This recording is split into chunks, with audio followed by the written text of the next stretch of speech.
মাদ্রাসা service কমিশনের পরীক্ষা হওয়ার সম্ভাবনা আছে, এই খবরাখবর আমরা প্রায় সবাই শুনছি। যদি পরীক্ষা হয় আমি বলবো আপনারা একটু একটু করে পড়াশোনা শুরু করুন, পারলে দুটো একটি বই কিনেও আপনারা পড়াশোনায় এগোতে পারেন। যদি এরপরও আপনাদের মনে হয় একটা গাইডের প্রয়োজন আছে, তাহলে স্ক্রিনে দেওয়া নাম্বারে আমার সঙ্গে যোগাযোগ করতে পারেন। আমি সপ্তাহে 2 দিন ক্লাস রেখেছি অনলাইনে।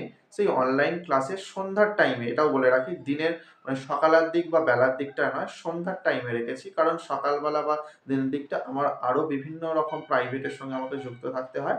অতএব সন্ধ্যার টাইমে আমি এই এসএসসির ব্যাচটা রেখেছি।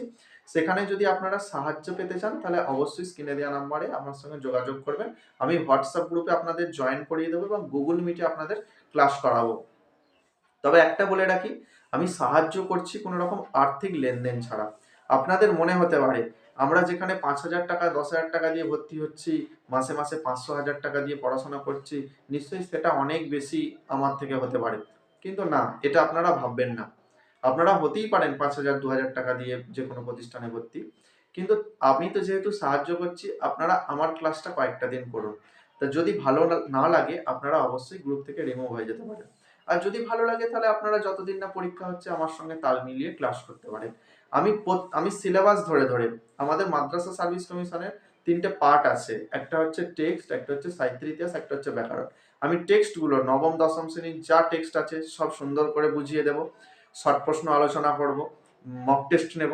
ব্যাকরণটাও তাই, এ টু জেড কারক সমাস বাক্যবাচ্য যা আছে সুন্দর করে বুঝিয়ে দেব, পড়িয়ে দেব, যাতে করে আপনাদের ব্যাকরণ সম্পর্কে আর কোনো রকম সমস্যা না থাকে।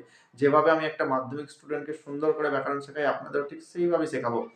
এমনকি সাহিত্যের ইতিহাস যা রয়েছে সব সাহিত্যের ইতিহাসের ওভারঅল আপনাদেরকে সুন্দর একটা নোট তৈরি করে দেব, যে নোটের বাইরে আমার মনে হয় যে নোটটা আপনাদের এমনই দেব যে সেই নোটের বাইরে আমার মনে হয় না আর আপনাদেরকে বেশি প্রশ্ন করতে হবে।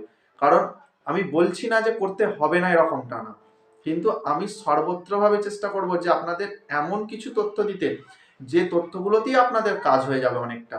কিন্তু এমনটা কেউ বলতে পারবে না যে এই নোটটাই প্রশ্নের পরীক্ষায় কমন পড়বে, এরকমটা কখনো হয় না। এটা একটা মানে ভাওতা দেওয়ার মতো। ঠিক আছে, আপনাদেরকে পড়তে হবে, সার্বিকভাবে পড়াশোনাটা চালিয়ে যেতে হবে। ঠিক আছে, তো যদি আপনাদের মনে হয় যে হ্যাঁ এই দাদার কাছে বা স্যারের কাছে একটা গাইড আমরা নেব, তাহলে আপনারা আমার সাথে হোয়াটসঅ্যাপে বা ফোন কলে যোগাযোগ করতে পারেন, আমি আপনাদেরকে গ্রুপে জয়েন করিয়ে দেব। ধন্যবাদ।